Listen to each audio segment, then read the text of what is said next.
Welcome to the Kettles Lounge. It's your host with the most, it's your boy Marco. And once again, I'm going to start a series that will probably be hard in the long run, as I'll need to speedrun games. Now, this is actually my second time recording this, so hopefully it's better than the first one. Because the first one I was umming and ahhing and whatting and thinking at everything. So, let's just get straight into it. So, the new series I'm going to do is hopefully weekly, I should add, is reviewing Platinum for games. If you read the description of the channel, it talks about me playing through games to the Platinums, something about welcome to the Kettles Lounge and grab a cup of tea and a custard cream as we platinum some of your favourite games. But after a while, that just sort of went out the window. Just because it was just me playing games by myself, I didn't really have anyone to talk to while I was doing the games. Like, if you see some of the clips on the channel, Shell Shock Live, Generation Zero, which has just been posted, that, I've been playing with other people, so it's a bit more enjoyable going through them, rather than just sitting listening to the same 278 songs over and over again. And if I'm honest, when I'm playing solo games, I'm focusing on the games. Like Dark Souls 2, which will be one in the future that I'm doing, because I'm in the middle of doing it now. You'll see I'm not really concentrating, I'm focusing on the guard I'm following. So I'm not, you could make the argument that I'm not really enjoying the games playing them, I'm just following guides. Well, Dark Souls 2 is one of those where you still need to concentrate on. It's not like you can follow exact movements and everything goes hunky-dory and the way you want it, because you still need to fight bosses, mobs, things like that. Okay. As a precursor to this video, to any other videos, I'm giving my opinions on the Platinums. They're my opinions. Of course, you don't have to take my opinions to heart. So it's a game you enjoy.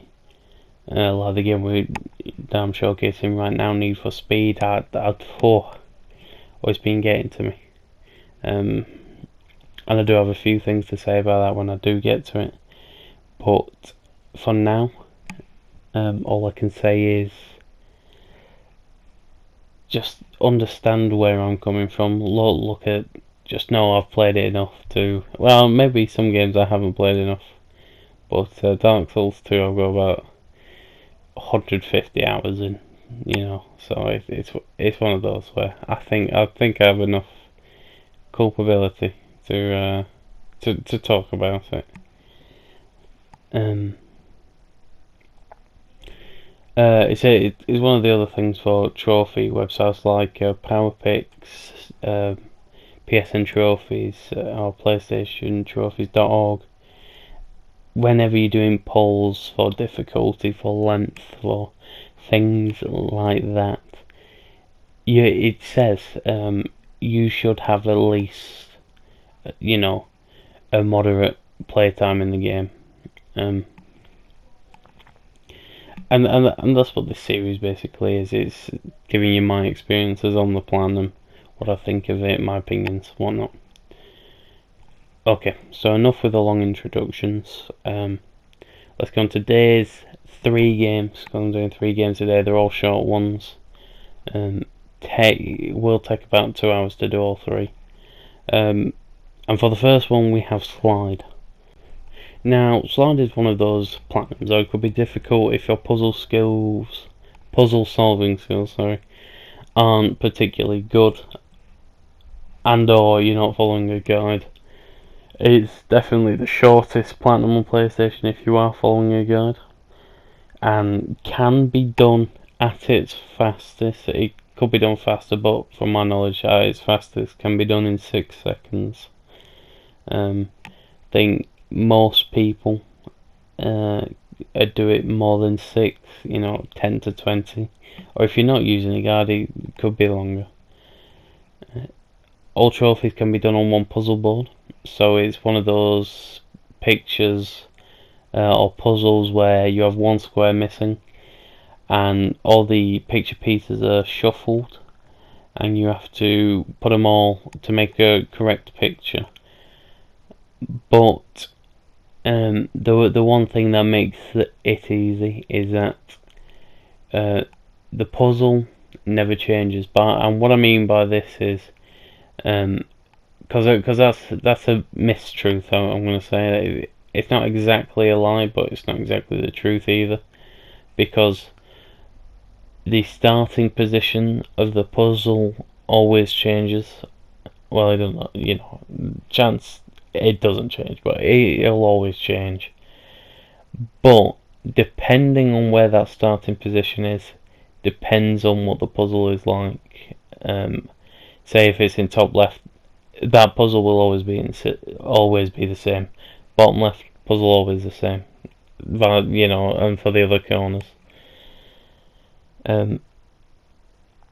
Overall, because like I said, this is a short one, there's not much to comment on about it.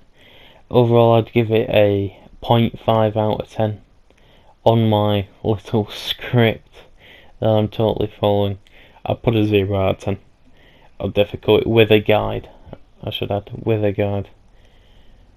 Without, I'd give it a 2.5. 2 on my other account, because I have 2 that has a few, and my other one has 2 or 3 platinums that I don't have on this account. I think the only one might be Horizon Zero Dawn, but I have Dark Souls 2 platinumed on that account as well.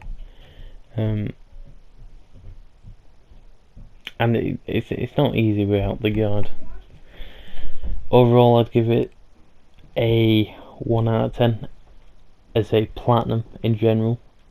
The game itself is not bad if you want to test your puzzle solving skills, but other than that, it's a good casual game. Like I said, if you want to test your puzzle solving skills, or if you just want to test your brain in general, it's one of those, and it's the reason why I rate it 1 out of 10. It's not one of those you go bragging to your friends. It's not a long one. It's not a difficult one like say Bloodborne, Binding of Isaac, Monster Hunter World, and it's also one of those that if you have 100 platinums or even 50 or less, you look at it and you're like, Slyde. You wouldn't say it more of an accomplishment. You say more of a jokey thing. And for the final 2 games, they're one in the same. There's My Name is Mayo 1 and My Name is Mayo 2. Overall, they're clicker games. Clicker games. For the platinum, you need to click 10,000 times, unless you're like a certain somebody. Didn't realise there is storylines, and 16,000 times he ended up clicking. I'm talking about Gurgi here, not me. I'm not that stupid. But it is a warning. It is a warning that there are storylines, and you do need to complete those storylines for the platinum. So, when you are doing this, if you do this, just remember that they are important, and don't get to 10,000 clicks, and like I said, realise there's a story. Now, the second and first game are different, only ever so slightly. The first game has the first game is only a clicker game, while the second game is. But with the second game, the fourth category, there are mini games to do. So that is the way they differ. With the first game, the storylines are confusing. They're all mixed and matched. Everything's everywhere. You can usually tell which storyline goes where. Like if you're moving on to one you need to unlock, you'll know which previous storyline you have to tap with. With the second game, it is not as confusing, because with each individual category they are in order, whereas with the first one They're intertwined with each other. Yeah, you never know which one goes where. But with this one, like I said, it's all in order. And that's it. In terms of difficulty, 1 out of 10, 1.5 out of 10 maybe. The only difficult part of this is keeping a consistent click speed.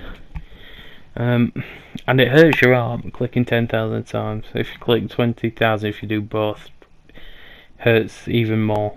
But overall, not very difficult. As I said 1,000 times, it's a clicker game. Not really much to add to its difficulty. Maybe one mini game on the second one, but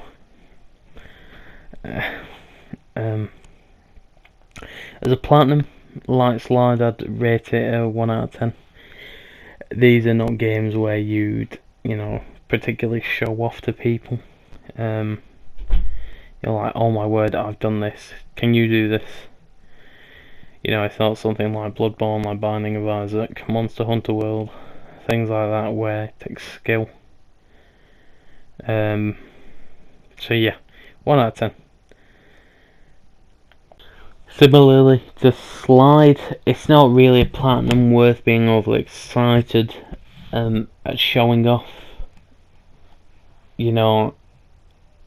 I'd recommend it if you just finished a game like Bloodborne, like Cyberpunk, the long ones where it'll really test your patience. So I'd say it's a fun game to wind down as a game. I wouldn't rate it 1 out of 10, I'd rate it higher. Same with Slyde, I'd rate it higher, but as a platinum going, if you're just going for the platinum, I'd rate it a 1 out of 10. And this one, it like the other one, I said it's a short game, and I said all three were short games. Overall, it took me 1 hour and 40 minutes to do both, I believe, and this is going off what I believe. It took me 50 minutes to do My Name is Mayo 1, and 40 minutes to do My Name is Mayo 2. So, 1 hour and 40 overall. You go 1 hour. If you're using a guide for the other one, 1 hour 47 minutes, or 41 minutes to platinum 3 games, not too bad. So that's been today's games. I hope you enjoyed what I've had to offer as a first episode. It's hard to really pinpoint how I'm going to describe games, but as a little end note, I'd just like to add, just because I rate a platinum low, like I've rated all three a 1 out of 10, does not mean that they're bad games. As I said in the My Name is Mail, it's just the platinums themselves. They're easy. They're not ones where you're like, you've spent years doing this, struggling, like games like Binding of Isaac, but it doesn't mean that they're bad games. If you're just looking for casual games just to relax, they're good games to have. And they're cheap as well. Now I believe 99 pence for each of them, or £1 in the UK. But then that has been that's all I like to add. But as I mentioned, it's been your host with the most. From the Chaos Lounge, I've been your host, Marco, and I hope you've enjoyed. Peace.